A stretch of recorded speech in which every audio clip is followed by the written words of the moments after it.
Ya, silakan mulai, Salim.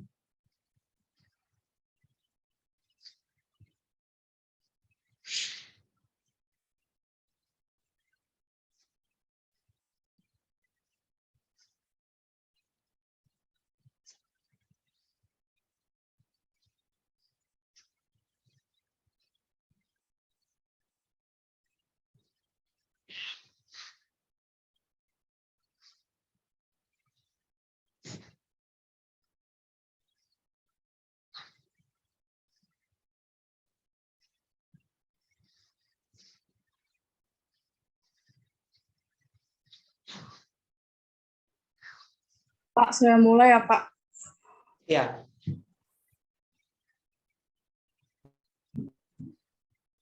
Selamat malam, Pak. Saya akan mempresentasikan tentang pengaruh struktur modal, profitabilitas, dan kepemilikan blockholder terhadap kebijakan dividen dengan free cash flow sebagai variabel moderasi pada perusahaan sektor barang konsumen primer di BEI periode 2017 sampai 2021.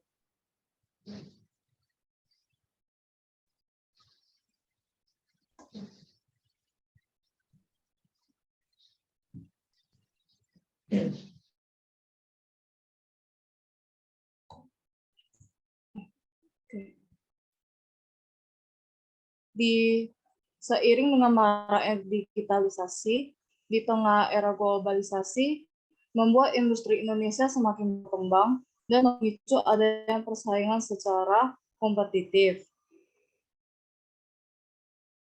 Di sini ada realisasi perusahaan sektor barang konsumen primer periode 2017 sampai dengan 2021. Di sini dapat disimpulkan bahwa realisasi investasi Indonesia mengalami peningkatan setiap tahunnya dengan rata-rata kenaikan sebesar 6,9%. Berdasarkan data dari BPKM, realisasi investasi pada tahun 2017 berjumlah 692,8 triliun.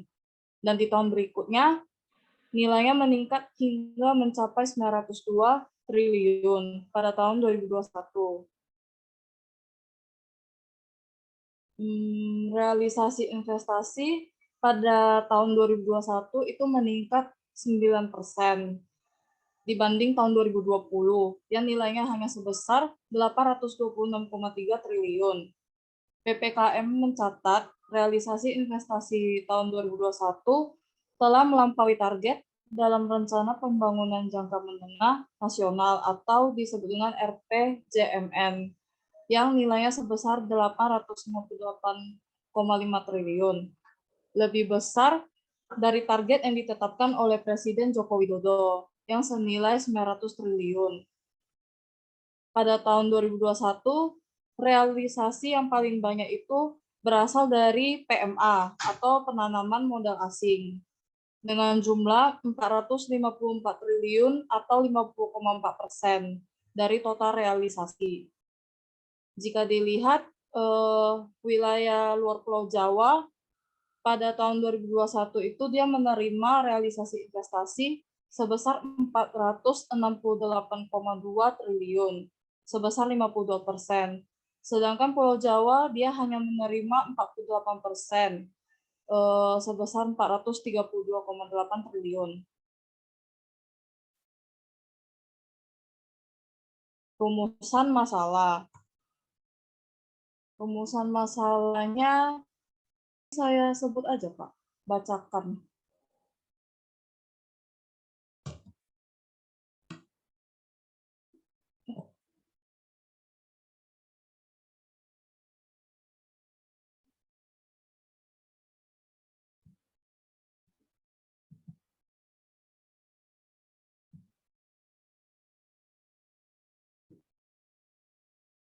Yang pertama itu, apakah terdapat pengaruh struktur modal terhadap kebijakan dividen pada perusahaan sektor barang konsumen primer di BRI periode 2017 sampai 2021.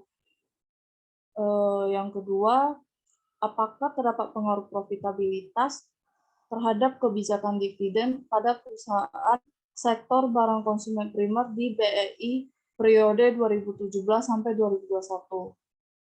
Yang ketiga, pengaruh blockholder terhadap kebijakan dividen pada perusahaan sektor barang konsumen primer di BEI tahun 2017 sampai 2021. Yang selanjutnya ada free cash flow, pengaruh free cash flow terhadap kebijakan dividen pada perusahaan sektor barang konsumen primer di BEI periode 2017 sampai 2021.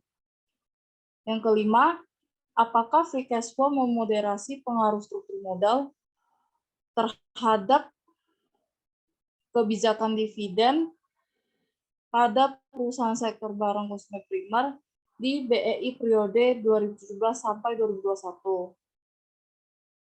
Yang keenam, apakah free cash flow memoderasi pengaruh profitabilitas terhadap kebijakan dividen pada perusahaan sektor barang konsumen primer di BEI periode 2017 sampai 2021. Yang terakhir itu ada free cash flow memoderasi pengaruh kepemilikan blockholder terhadap kebijakan dividen pada perusahaan sektor barang konsumen primer di BEI tahun 2017 sampai 2021. Di sini tujuan penelitiannya itu untuk meneliti dan menganalisis pengaruh struktur modal terhadap kebijakan dividen pada perusahaan sektor barang konsumen primer di BEI periode 2017 sampai 2021. Yang seterusnya itu menganalisis pengaruh profitabilitas terhadap kebijakan dividen pada perusahaan sektor barang konsumen primer di BEI periode 2017 sampai 2021. Seterusnya itu ada pengaruh kepemilikan blockholder terhadap kebijakan dividen pada perusahaan sektor barang konsumen primer di BEI periode 2017 sampai 2021. Yang seterusnya menganalisis pengaruh free cash flow terhadap kebijakan dividen pada perusahaan sektor barang konsumen primer di BEI periode 2017 sampai 2021. Yang kelima, menganalisis free cash flow, memoderasi pengaruh struktur modal terhadap kebijakan dividen di perusahaan sektor barang konsumen primer BEI tahun 2017 sampai 2021. Yang keenam, untuk menganalisis free cash flow, memoderasi pengaruh profitabilitas terhadap kebijakan dividen pada perusahaan sektor barang konsumen primer di BEI periode 2017 sampai 2021. Yang terakhir, untuk menganalisis free cash flow, memoderasi pengaruh kepemilikan blockholder terhadap kebijakan dividen pada perusahaan sektor barang konsumen primer di BEI periode 2017 sampai 2021. Ini masuk ke landasan teori. Sali, PPT-nya hilang ya?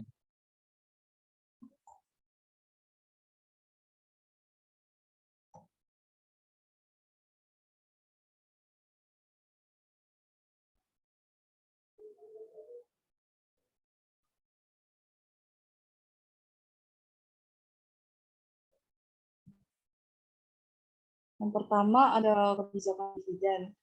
Kebijakan dividen itu merupakan keputusan apakah laba yang diperoleh perusahaan pada akhir tahun itu akan dibagi kepada pemegang saham dalam bentuk dividen atau akan ditahan untuk menambah modal guna pembiayaan investasi di masa yang akan datang. Yang kedua, ada teori struktur modal. Struktur modal itu digunakan untuk mengetahui kemampuan perusahaan dalam membayar kewajiban apabila perusahaan akan dilikuidasi.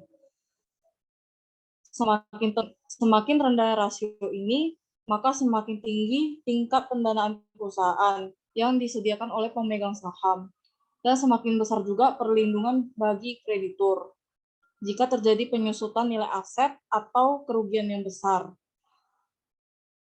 Yang ketiga itu ada teori free cash flow. Free cash flow itu perusahaan akan menempatkan seluruh investasinya pada aktiva tetap, produk-produk baru, dan modal kerja yang dibutuhkan untuk mempertahankan operasi yang sedang berjalan. Arus kas bebas itu yang tersisa akan dibagikan kepada seluruh pemegang saham dan pemilik hutang. Yang keempat, ada teori profitabilitas. Profitabilitas disebut juga dengan rasio kinerja operasi. Rasio kinerja operasi itu digunakan untuk mengevaluasi margin laba dari aktivitas operasi yang dilakukan oleh perusahaan. Profitabilitas akan menunjukkan efek dari likuiditas, manajemen aktiva, dan utang pada hasil operasi. ROA itu merupakan rasio yang digunakan untuk mengukur kemampuan modal yang diinvestasikan untuk menghasilkan keuntungan di masa yang akan datang. Lalu yang kelima itu ada kepemilikan blockholder. Kepemilikan blockholder itu dividen cenderung memainkan yang lebih rendah dalam menyelesaikan biaya agensi, seperti pemegang blok yang besar. Kepemilikan blockholder itu diukur oleh seberapa besar fraksi saham yang dimiliki termasuk kepemilikan saham oleh owner yang besarnya itu lebih dari 5% saham yang dipegang oleh manajemen, direktur, dan keluarganya. Ukuran saham ini digunakan untuk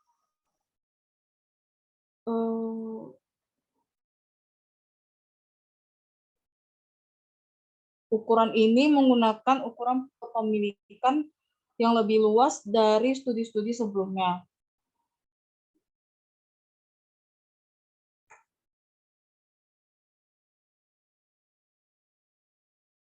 Berikut research gap dari variabel struktur modal, profitabilitas, kepemilikan blockholder, free cash flow, dan kebijakan dividen. Kerangka pemikiran yang variabel pertama itu adalah struktur modal, yang kedua profitabilitas, yang ketiga kepemilikan blockholder, lalu variabel independennya merupakan kebijakan dividen. Dan free cash flow ini sebagai free cash flow ini untuk memoderasi variabel X1 ke Y1. Memoderasi X2 ke variabel Y1. Dan X3 ini free cash flow akan memoderasi X3 ke Y1. Teknik analisis data.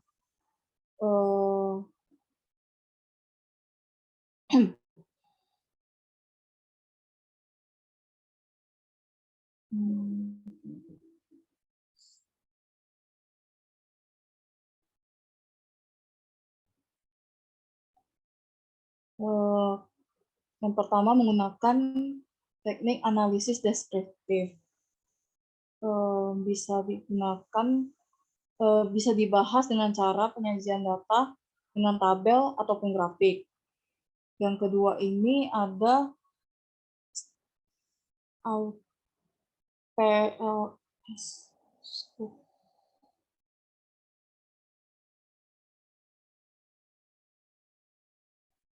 analis partial Yang kedua ada uji parsial. Uji parsial.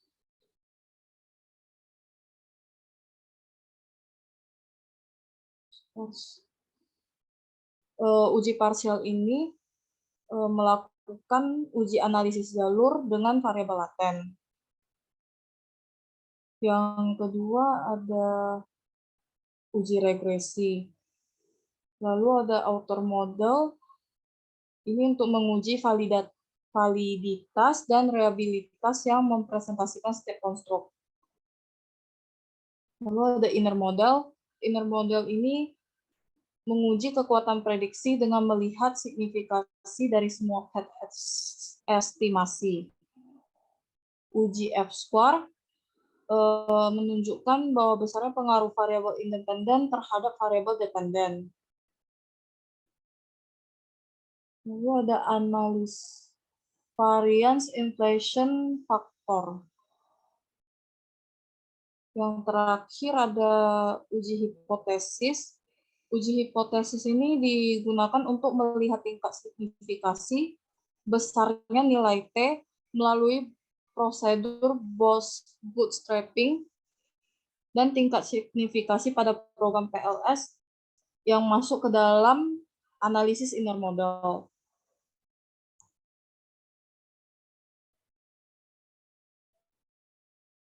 Sekian presentasi hari ini, saya tutup. Terima kasih. Ya, kamu presentasinya sekitar 15 menit. Terus itu kayaknya harus kita sedikit ringkas. Udah, Pak. Di bagian rumusan masalah dan tujuan penelitian, itu saya rasa tidak perlu. Itu nanti dijelasinnya langsung pas di bagian kerangka pemikiran aja. Sekaligus hipotesis.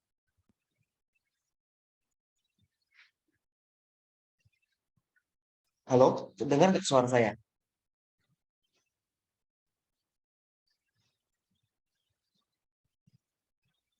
Halo?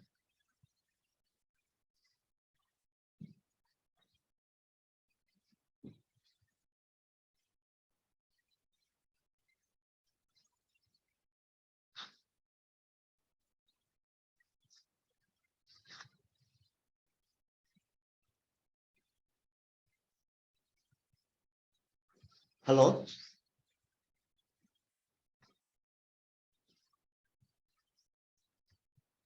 Halo? Apa suaranya terdengar?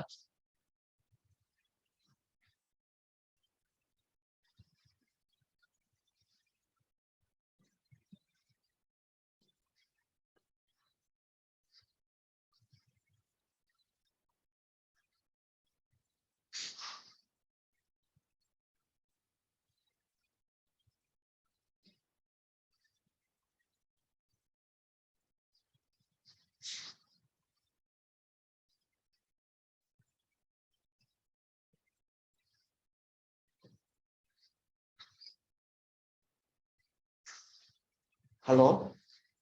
Halo, Sali?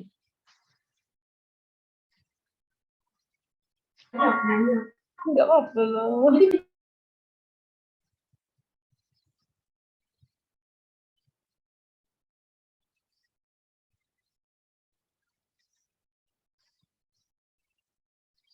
Halo, Sali? Masih mute suaranya? Udah, Pak. Ya, jadi rumusan masalah tujuan penelitian gabung jelasinnya pas kerangka pemikiran itu. Oh, pas di sini, Pak. Oh, Pak. Ya, bagian situ. Kemudian kamu buka slide nomor 8. Kamu tadi jelasin landasan teori, tapi kan cuma gambar gini kan nggak nampak tulisannya. Kamu langsung poinkan aja teori apa yang dipakai di sini. Baru kamu jelasin seperti biasa. Maksudnya gimana ya, Pak? Kamu kan tadi pakai beberapa teori kan? Iya. Nama teorinya tuliskan di slide nomor 8 ini. Jadi bukan cuma sekedar gambar ini. Oh, oke Pak, nanti ditambahkan.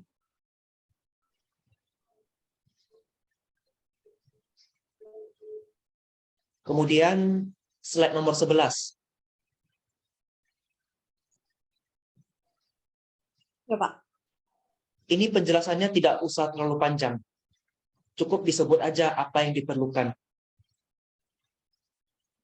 Berarti saya cuma sebut ini semua ya Pak? Iya. Ini tidak perlu panjang-panjang dijelaskan. Oke Pak.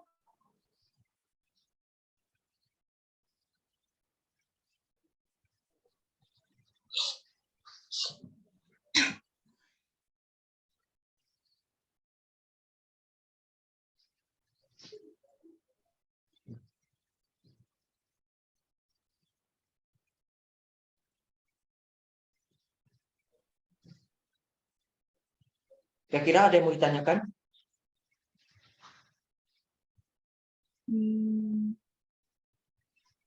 Sebentar ya Pak. Di mana? Berarti yang manfaat rumusan masalah sama tujuan penelitian ini tetap saya tampilkan Pak slide. Tidak usah ditampilkan. Jadi ini saya hapus saja ya Pak, tiga-tiganya. Dua-duanya. Iya. Oke Pak. Terus masukin motivasi penelitian. Itu di slide terakhir Pak. Enggak, motivasi penelitian berarti di slide nomor 4 jadinya.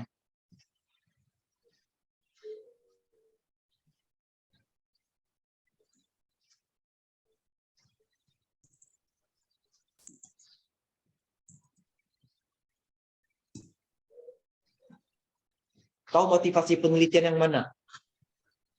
Nggak tahu Pak. Yang di bab 1 sebelum rumusan masalah. Yang menjadi perbedaan Sebentar, Pak. penelitian.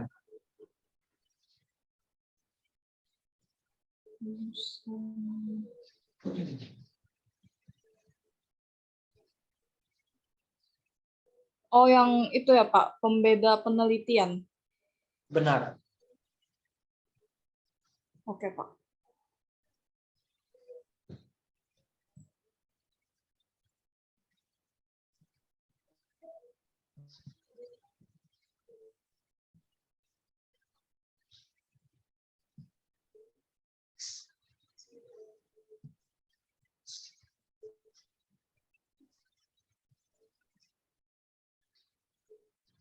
Ada yang mau ditanyakan lagi? Apalagi Pak yang harus saya tambahkan Pak? Maaf, kurang jelas suaranya. Pak, ada yang perlu saya tambahkan Pak? Selain yang Sudah tadi cukup. Pak. Sudah cukup. Oke Pak. Oke, saya Itu aja mulai sih, Pak. pertanyaannya. Iya Gimana? Pak. Ya, saya mulai Itu aja sih, pertanyaan Pak. ya. Oke Pak. Apa yang menjadi, kenapa kamu mengambil judul ini?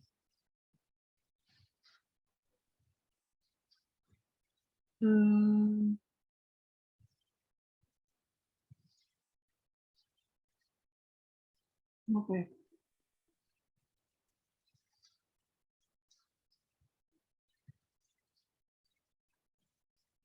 Bentar ya Pak, saya bingung jawabnya Pak.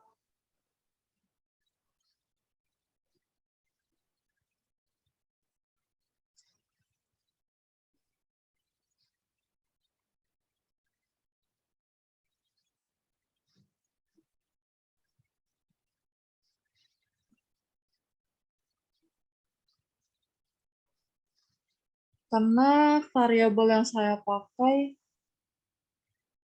lebih mudah dapat referensinya Pak. Tidak boleh jawaban seperti itu.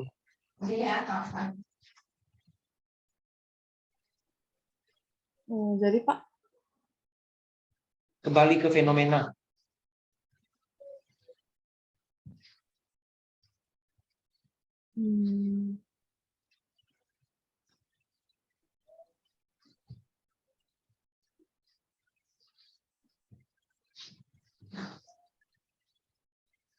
Nanti saya jawab gimana, Pak? Saya agak bingung. Ya, kamu jawabnya ada apa dengan masalah kebijakan dividen itu?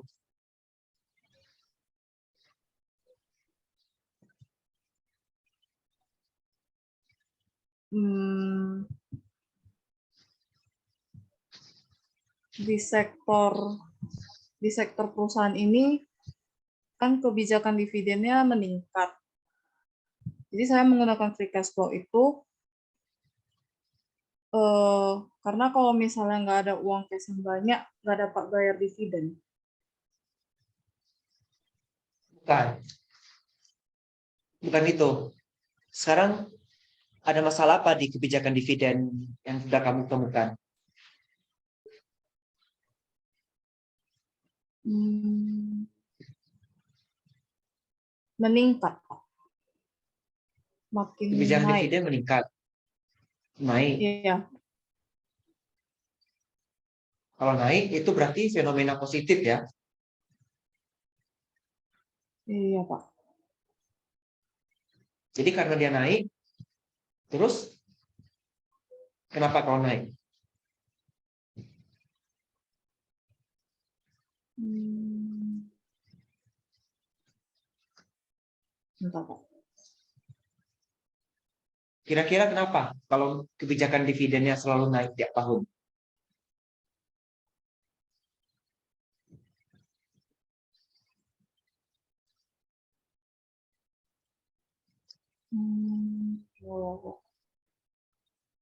Kalau dia naik berarti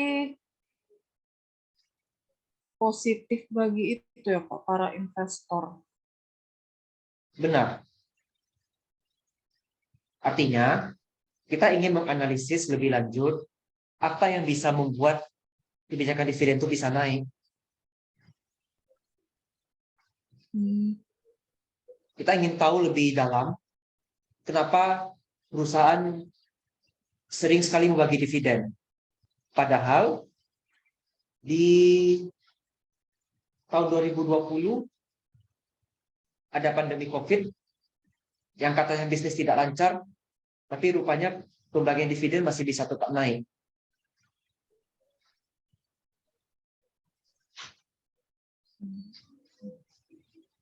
Terus bagaimana cara kamu mengambil data?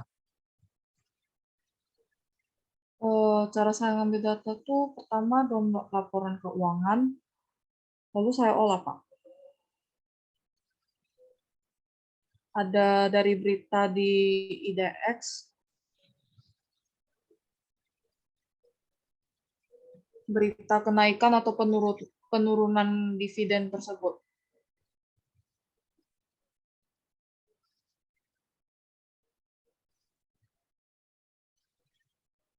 Teori utama yang kamu pakai apa? Maksudnya, Pak? Teori utama yang dipakai? Yang saya dapat, Pak, maksudnya. Enggak. Yang kamu tuliskan di bab 2, Yang pertama itu, Pak, teori agensi. apa kaitannya dengan variabel kamu? Sorry, Pak, teori sinyal, Pak. Oke, kenapa? Apa kaitannya? Eh, kaitannya itu investor tuh menganggap ada perubahan dividen, Pak. Kenapa gitu? Hmm, karena kalau kenaikan dividen, ada kenaikan atau penurunan dividen itu jadi sinyal bagi investor, Pak. Yang kemudian, kenapa gitu? Em, jadi perusahaan itu memperkirakan peningkatan laba di masa yang mendatang. Kalau misalnya dia turun, berarti perkiraan labanya itu menurun, Pak. Maksudnya rendah.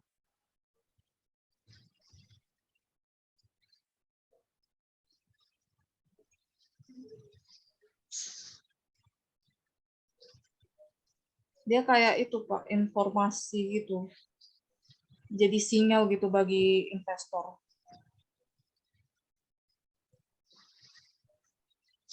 Oke sih. Tapi penjelasan lebih lanjutnya tuh ada sebenarnya di bab 2 kamu, yang ada saya bantu tuliskan di paling bawah dari teori sinyalnya itu. Oh, kaitan Pak. Iya, kaitan teori ini dengan variabel itu pasti ada saya tuliskan kan. Ada Pak, ada. Nah, nanti kamu lengkapi dari sana lagi penjelasannya. Jadi setelah yang tadi, saya jelaskan yang ini Pak, kaitan teori ini dengan Iya, itu variabel. benar. Oke Pak.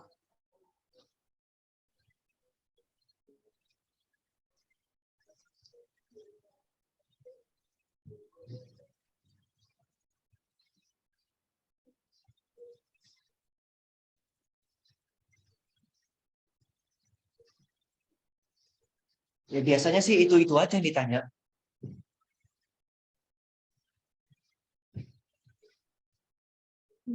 Ada yang masih kamu bingungkan? Biasanya pertanyaannya ada berapa Pak dari Tergantung, penguji? bisa beragam itu. Ada nggak sih Pak pertanyaan yang sulit yang sering ditanyakan sama penguji Pak? Hmm, Yang lebih Kemarin sulitnya kamu lagi Pak? ada lihat yang saya kirim nggak ya? Yang saya kirim di grup, yang daftar revisi orang-orang ini. Bentar Pak, saya buka dulu. Gimana? Eh, bentar Pak, aku buka dulu Pak. Biasanya apa yang direvisi itu yang ditanya.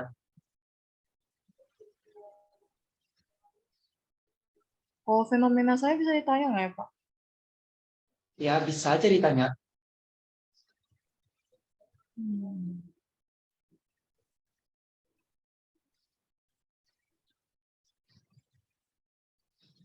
Bentar, Pak, aku. Apapun itu bisa ditanya. Jadi harus siap untuk segala jenis pertanyaan.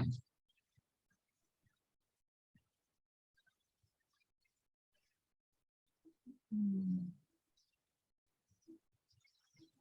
Biasanya berapa pertanyaan Pak? Bisa lebih dari 5 Pak? Bisa jadi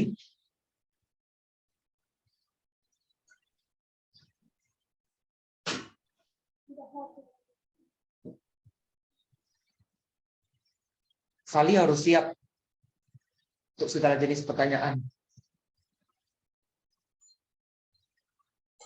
Kalau pengujian data gitu Pak, kalau misalnya dia nanya tentang PLS, saya jawab apa Pak? PLS.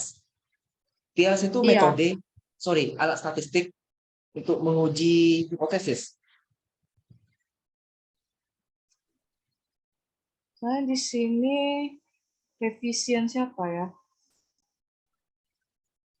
Punya Linda kayaknya Pak. Oh, itu karena kemarin ditanya apabila data tidak normal pakai apa? Jawabannya pakai PLS. Kalau nggak normal pakai PLS berarti Pak. PLS. Ya, kalau Oh, Sali punya, oke. Sali langsung pilih PLS kan? Ya nggak apa-apa. Iya. Oh, ya, oke. Kalau urutan Karena, teori Pak, oh, orang ini ada yang teorinya mulai dari variabel dulu baru teori utama. Tapi kalau Sali punya, itu udah benar. Teori utama dulu, baru teori mhm. variabel. Udah oke kalau itu. Hmm, oke Pak.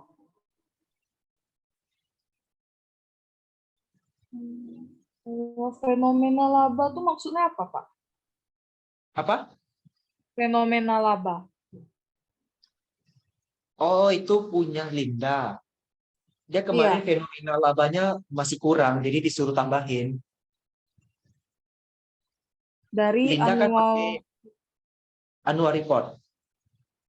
Hmm, Linda kan dia Y1, Y2. Fenomena Y1-nya masih kurang.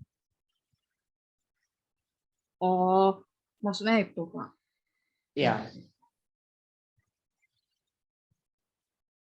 Hmm.